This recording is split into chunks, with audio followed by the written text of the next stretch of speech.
Hi everyone, and welcome to my step-by-step guide to making a simple architectural model.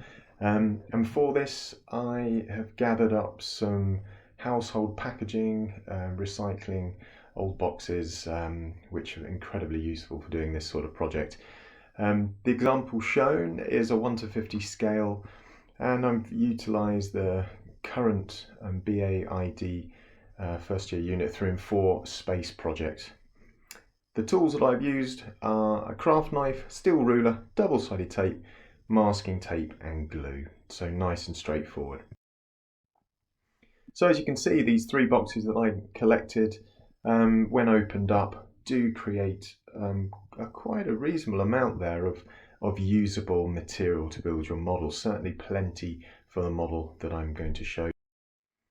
To start with, it's really important that you get prepared. You get your plans, your relevant sections, elevations, all that vital information that will help with the dimensions of the model. So the size, the height, the width, all of that kind of thing. And again, will allow you to determine if you have enough material to make it from. So the first place to start with is drawing the plan. You put that down onto a card, which becomes your base, and it's from that plan we are simply creating that extrusion, so that vertical three-dimensional quality from the plan there. So moving on to the walls. Now, depending on the size of your piece of material, you may be able to only get individual walls from it, but sometimes you can get more than one. And in my case, as you can see on the photo on the left-hand side, I was able to get 3 of the walls out of one piece, and I had the final 4th wall as an individual piece. Now, thinking further ahead to how was I going to stick that individual piece to the other walls, I actually thought, well, let's create these tabs, so the kind of glue tabs. And so I left a little bit of extra material, and then, and you can see from the middle photo, I'm scoring a line using the back of the craft knife and allowing me to bend up these tabs, which you can see on the right. Next, it's time to cut out all those windows and doors. Think ahead to how you might be using the model. You might want to shine some light in there to create shadows. You might want to take photos through the windows, try and get some of those little realistic shots. So do think ahead and plan ahead as to what you might need the model for, and that will determine which windows, doors, etc. that you definitely need to cut out. This project has quite a tall staircase, and it's sandwiched in between this central wall. This central wall I wanted to make a little bit thicker so it just stood up nicely. So for this I sandwiched a number of pieces of material together, gluing them, or sticking them in this case, with double-sided tape, which is a really useful tape to have. Next, onto the staircase. As I've mentioned, it's quite a tall staircase, 3 stories. You will need to use both the plan and the section drawings. In these first 3 photos here that I'm showing you, I've only used the plan. Now, as you can see from the middle shot here, you get a very nice, neat little staircase. It fits into that plan drawing very well, but when you open it up, it's not tall enough. Those stair runs are just too short, or basically not long enough.